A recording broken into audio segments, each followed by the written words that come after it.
Joe Rogan had the brilliant atheist and neuroscientist Sam Harris on his podcast, and at one point, Harris argued that free will doesn't exist. So let's listen to him in his own words sum up his position, and then I want to come back and break it down. The basic case against free will is this. It's twofold. One is that, and again, it's the obverse of this sense of self. It's the other side of the coin, where you feel like you're a thinker of thoughts. You feel like you're the author of intentions. You feel like you are a subject. And commensurate with that feeling is the sense that you are in a position to do what it is you do, to decide to do. I can decide to lift my left hand, or I can decide to lift my right hand, and I can deliberate between the two, and I can have reasons for one or reasons for the other. And I'm in the driver's seat. I really am. And then if you and so that's where everyone's starting.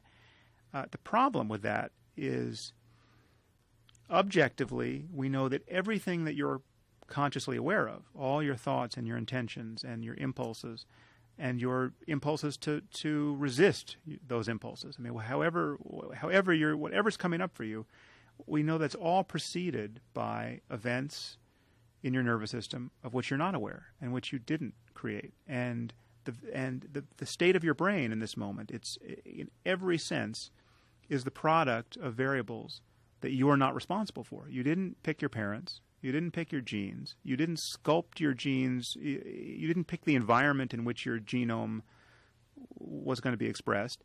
You didn't pick the way your interaction with the world and other people sculpted the microstructure of your brain so as to give you the brain you have. You didn't pick the number of receptors you have of every type at every synapse. You didn't pick all the charges that are currently in place in your brain at this moment. You haven't created your neurophysiology, and yet your neurophysiology is going to give rise to every next thought and intention that shows up for you. So that's a really, really interesting argument, and I have to admit, when it came to the issue of free will versus determinism, so do you get to choose what you're doing, or is it, more hardwired in you, or determined, as is laid out in the term itself, determinism?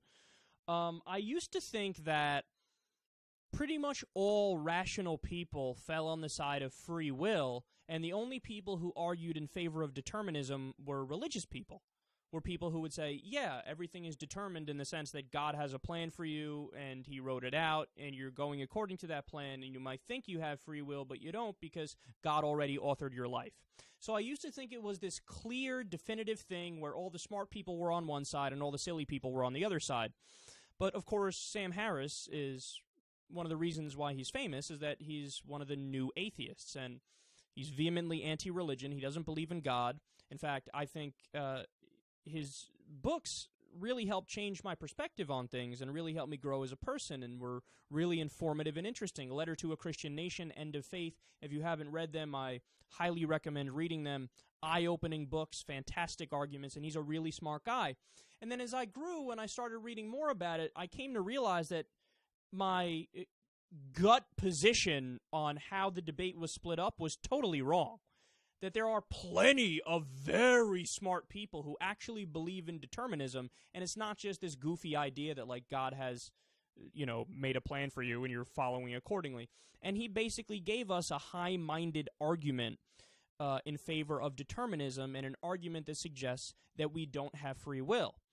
However, I think he's both right and wrong.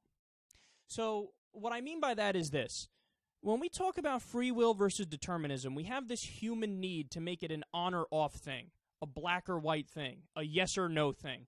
And it's very similar to the nature versus nurture debate also. How I've spoken about this before, how there are people who are in the nature camp and they say, well, everything is basically hardwired in you, it's in your genetics, it's in your DNA, and you act according to that. That's the determining factor in everything is your nature. And there are other people that say, no, it was your environment that shaped everything about you. You were a lump of clay and then the environment molded you, and then that's why you act the way you act.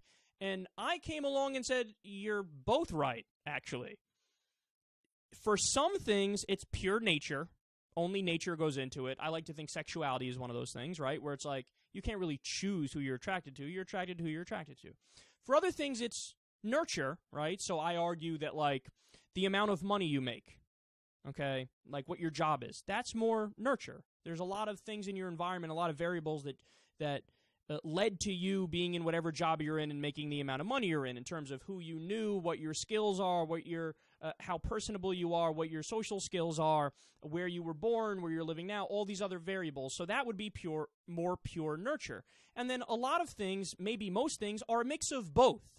It's both nurture and nature, and it's not just on or off, black or white. Well, with what Sam Harris is saying here, I think he bought into this bullshit breakdown and this didactic worldview of it's either all free will or all determinism. I think both are right. And let me explain in more detail what I mean by that. So some people naively think like human beings are capable of anything. And they believe that for a decent reason, because we're able to manipulate our environment. We're the only animal, as far as we know, that could do it to the extent that we've done it.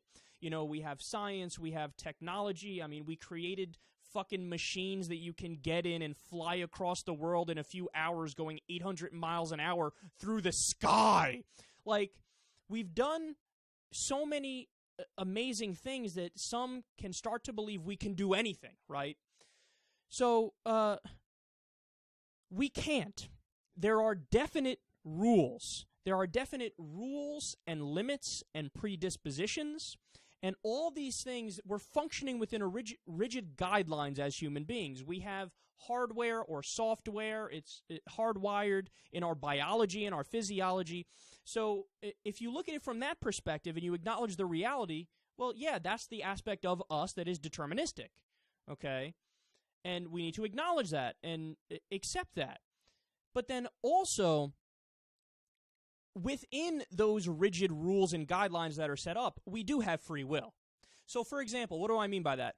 So you could take one person with a certain life experience and another person with a very similar, if not identical, life experience, and they're not going to end up making the same decisions. They're not going to end up having the same job. They're not going to end up marrying the same person. Maybe one gets married, one doesn't get married at all. They're not going to end up having the same tastes. They're not going to end up on the exact same life path. There's going to be variation between the two. So how can it be that you can have two people that are almost identical, two people that, you know, are as similar as you could possibly get in the world that we live in, but they make all these different decisions? Maybe one of them has stronger willpower, the other one has shitty willpower, maybe one of them is an alcoholic, the other one, you know, isn't and is a workaholic or is nothing at all, right? And that's where the free will aspect comes in, that we do have these rigid rules and guidelines. That's the deterministic aspect. And the free will aspect is, even within that, you can make your choice.